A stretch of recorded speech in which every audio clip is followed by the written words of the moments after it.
2 दिन पहले बात चल रही थी स्वाध्याय। स्वाध्याय से लाभ क्या होता है, इसके संबंध में चर्चा चली। उसी में स्वाध्याय के माध्यम से हमें मालूम चलता है कि यह दुनिया पाप और पुण्य का खेल है। यदि पाप और पुण्य को जानना है तो स्वाध्याय करना शुरू कर दो। पाप क्या चीज होती है और पुण्य क्या चीज होती है। वैसे तो पाप और पुण्य का फल प्रत्यक्ष देखने में आता है, परंतु व्यक्ति पाप को करता चला जाता है और पुण्य से दूर होता चला जा रहा है।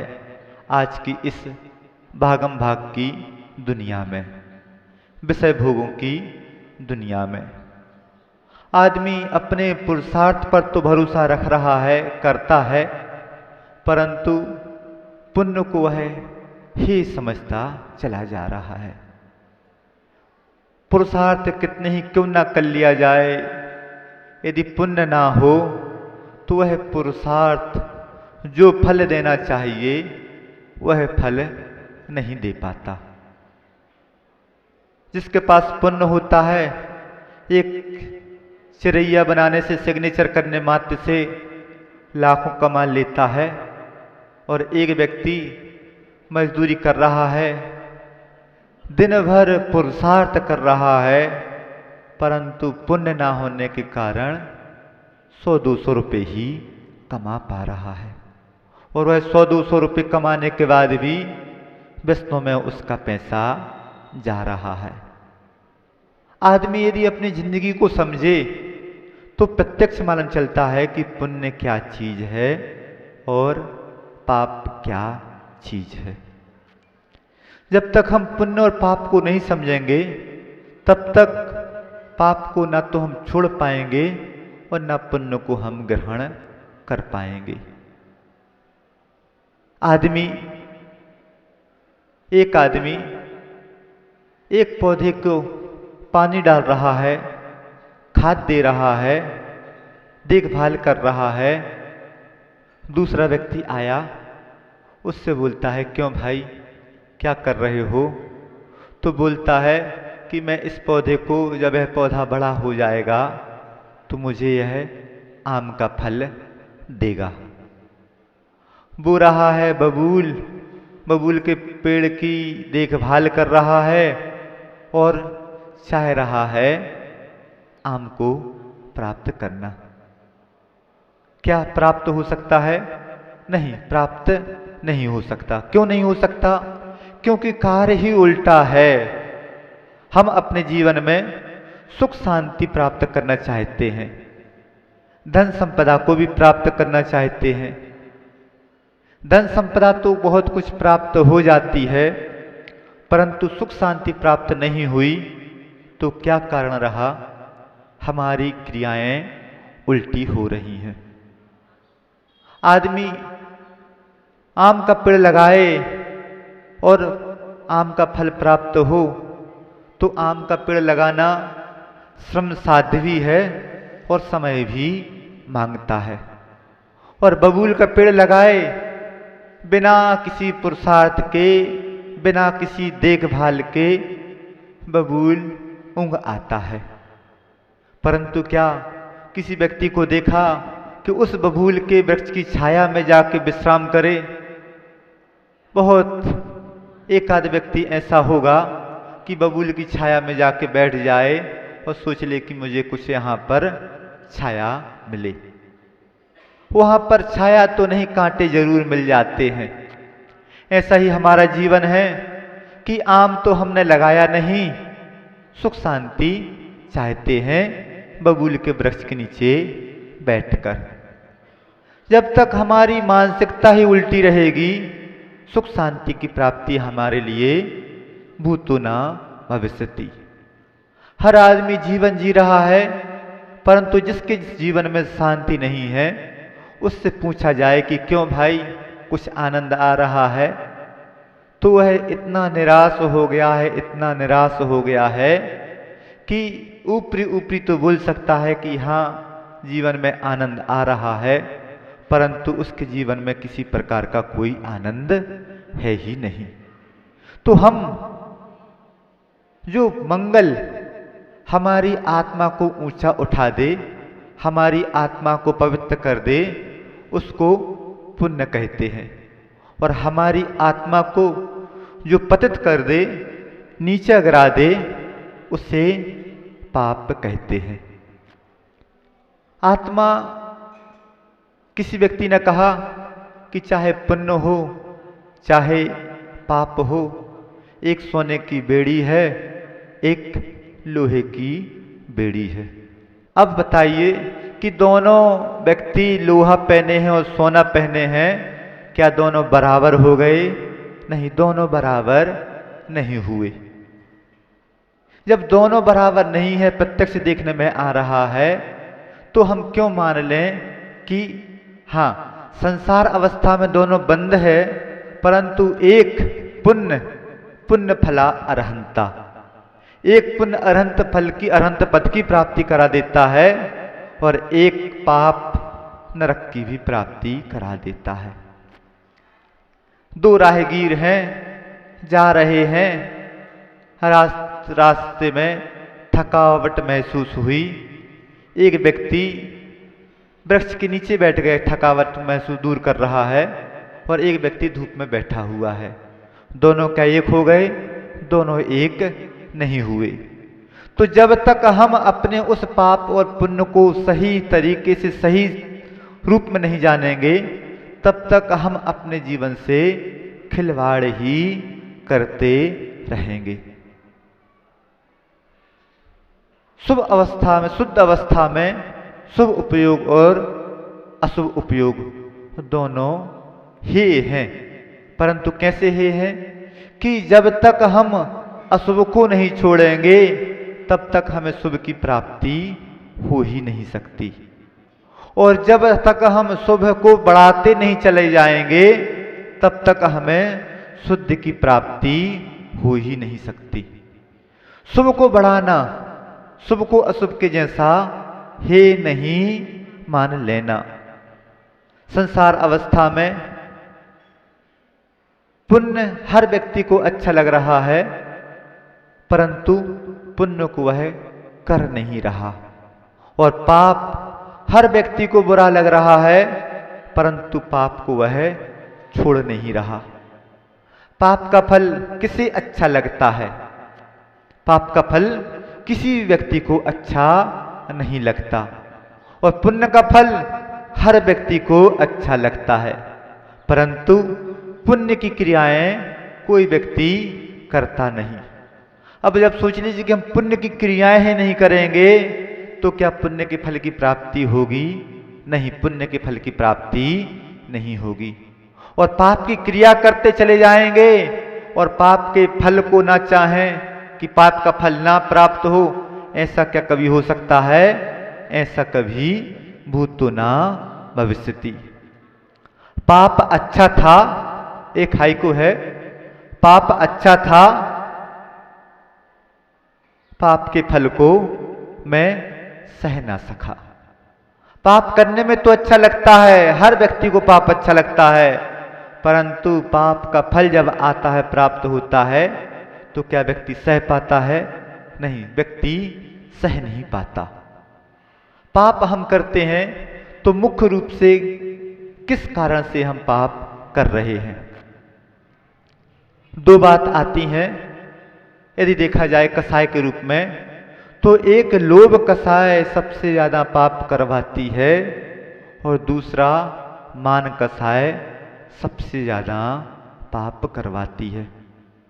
किसी व्यक्ति ने कहा कि अमीर व्यक्तियों का आधा पैसा तो यही बताने में, यही जताने में खर्च हो जाता है कि मैं पैसे वाला हूं। अब सोच लीजिए कि यदि वह पैसा वाला दिखाने के लिए पैसा खर्च कर रहा है, तो किस में उसका पैसा खर्च होगा?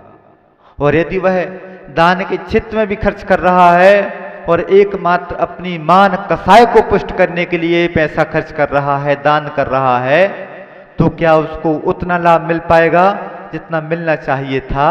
तो उतना उस व्यक्ति को उतना भी लाभ नहीं मिल पाएगा। लोभ पाप का बाप बखाना। लोभ को पाप का बाप कहा जाता है। और आप लोगों ने उस पंडित की और उस वेश्या की कथा पढ़ी ही होगी कि वह पंडित पैसे के लोभ लालच में उसके हाथ का भोजन करने के लिए भी तैयार हो गया। जिस व्यक्ति को जिस दूसरे की परछाई पड़ जाए तो सोच लेता था कि मुझे नहाना पड़ेगा, और जब लोभ कसाय जागृत होती है तो उस वेश्या के हाथ का भोजन करने के लिए भी तैयार वह व्यक्ति हो जाता है। तो पाप तो अच्छा है, परंतु पाप के फल को मैं सह ना सका। अब व्यक्ति पुण्य को चाहता है। एक हाई को और लिखा था कि पुण्य को चाहा, पाप को छोड़ा नहीं, मिलेगा कैसे? पुण्य को हर व्यक्ति चाह रहा है और पाप को छोड़ेगा नहीं, तो क्या उसको पुण्य मिल जाएगा? नहीं, उसको वह पुण्य मिल ही नहीं सकता। पुण्य के आचार्य महाराज कहते हैं कि पुण्य तो बहुत अच्छा है, परंतु पुण्य के फल में भी तुम गाफिल नहीं हो जाना। पुण्य अच्छा है और पुण्य के फल में गाफिल नहीं हो जाना, क्या बात हो गई? आपको यह जो मनुष्य पर्याय मिली बहुत पुण्य से मिली। अनंत जीव हैं, अधिकांश जीव तिरंच गति में ही भ्रमण कर रहे हैं। एक श्वास में 8-10 बार जन्मना और मरण उनका हो रहा है। किस कारण से हो रहा है? अभी उनका पाप छूटा ही नहीं। निरंतर पाप को करते चले आ रहे हैं और पाप का फल वह भोगते चले जा रहे हैं। कभी काल बसात, भावों की निर्मलता, कसाय की मंदता और तिरंज से हम मनुष्य हो गए। एक व्यक्ति वह है कि मनुष्य तो हो गया और अपना उस मनुष्यत्व को सार्थक कर रहा है, अपने उस मनुष्य पर्याय को सार्थक कर रहा है कि नहीं, मनुष्य तो हो गया, परंतु मुझे क्या करना है? करने योग्य क्रिया को मुझे करना है। निरंतर देव शास्त्र गुरु की आराधना में लगा हुआ है, अपनी कसाय को मंद रखे हुए है, करुणा के क्षेत्र में भी आगे है, दया के क्षेत्र में भी आगे है, शास्त्र स्वाध्याय कर रहा है, नियम संयम का पालन कर रहा है, अपनी उस मनुष्य पर्याय को सार्थक वह बना रहा है। और एक व्यक्ति मनुष्य पर्याय को प्राप्त हो गया, कहा जाता है चारवाक मत में कि उधार लेकर भी घी खा लो, आगे क्या जन्म लेना ना लेना, आगे जन्म होना ही नहीं तो क्यों न उधार लेके घी खा लिया जाए। तो ऐसे यदि मनुष्य की मानसिकता बन गई कि आगे का क्या भरोसा, मुझे आगे जन्म लेना ही नहीं, जो अपने अगले भाव को नहीं देखता उसकी ऐसी मानसिकता बन जाती है कि खाओ पियो और ऐश करो। ऐसे व्यक्ति का निरंतर जीवन पंच इंद्रियों के विषयों में और सप्त व्यसन में ही व्यतीत हो जाता है। तो मनुष्य तो एक वह भी था और एक मनुष्य यह भी है। एक मनुष्य ने अपने पुण्य को सही रूप में खर्च किया और एक व्यक्ति ने अपने पुण्य का दुरुपयोग किया। अब सोच लीजिए कि जो व्यक्ति अपने पुण्य का दुरुपयोग करता चला जाएगा, 5 इंद्रियां मिली हैं, बहुत दुर्लभता से मिली हैं, निरोगी काया मिली है, वह भी बहुत दुर्लभता से मिली है, सुयोग क्षेत्र काल मिला है, वह भी बहुत दुर्लभता से मिला है। परंतु यदि हम उसकी दुर्लभता को ना जाने और जो काम नहीं करने चाहिए थे उन कामों को ही हम करते चले जाएं, तो हमारा क्या होगा? जो कुछ हम क्रिया करते हैं उस क्रिया की प्रतिक्रिया होती ही है। जो हमने कर्म किया है उस कर्म का फल हमें भोगना ही पड़ेगा। अब यह बात अलग है कि कुछ क्रियाएं ऐसी होती हैं कि करते बहुत हैं, फल कम भोगने मिलता है, और कुछ ऐसी क्रियाएं होती हैं कि करते कम हैं और भोगना बहुत पड़ता है। हमारे हाथ में है, हम अपने पुण्य को बढ़ा भी सकते हैं और हम अपने पुण्य को कम कर भी सकते हैं। पुण्य को बढ़ाना और पुण्य को कम करना कैसा क्या है? तो एक परिणाम होता है विशुद्धि परिणाम और एक परिणाम होता है संकलेश परिणाम। विशुद्धि परिणाम से हमारे साता वेदिनी पुण्य के अनुभाग बढ़ते चले जाते हैं और पाप के अनुभाग कम होते चले जाते हैं। और संकलेश परिणामों से पाप का अनुभाग बढ़ता चला जाता है और पुण्य का अनुभाग कम होता चला जाता है। एक कथा पढ़ने में आई थी, दो भाई थे। एक भाई सप्तव्यसनी था और एक भाई भगवान की पूजन आराधना सच्चे देव सासु गुरु के प्रति श्रद्धा रखने वाला था। सुबह सुबह का समय था। एक भाई, बड़ा भाई जो सप्तव्यसनी था, शराब पीने के लिए जा रहा था और दूसरा भाई हाथ में पुंज लिए हुए भगवान के दर्शन करने के लिए, पूजन आराधना करने के लिए जा रहा है। रास्ते में छोटे भाई को भी ठोकर लगी और बड़े भाई को भी ठोकर लगी। छोटे भाई को ठोकर लगी, खून की धार लग गई। बड़ी मुश्किल से वह भगवान के दर्शन करने के लिए जा पाया। और बड़े भाई को ठोकर लगी और वहां पर उसको जमीन में सोने का हड़ा जिसमें स्वर्ण मुद्राएं हैं प्राप्त हो गई। छोटे भाई के मन में विकल्प आ गया कि देखो तो, मैं इतना पुण्य करता हूं, भगवान की पूजन आराधना करने के लिए जा रहा हूं, मुझे ठोकर लगी, खून आ गया। और बड़े भाई को ठोकर लगी, उसको स्वर्ण मुद्राओं की प्राप्ति हो गई। मन में विकल्प है। जहां पर पहुंचा वहां पर एक अवधि ज्ञानी मुनि महाराज विराजमान थे। महाराज से पूछता है कि महाराज बताइए ऐसा क्यों हुआ? तो महाराज बोलते हैं कि तुमने पिछले जन्म में इतना पाप किया था, इतना पाप किया था कि उस पाप के कारण आज तुम्हें फांसी की सजा मिलनी थी, परंतु इस जन्म का पुण्य तुम्हारे उस पाप कर्म को क्षीण करता गया और जो फांसी की सजा मिलनी थी वह इतने अल्प में निकल गई कि तुम्हें थोड़ा सा खून ही निकला है।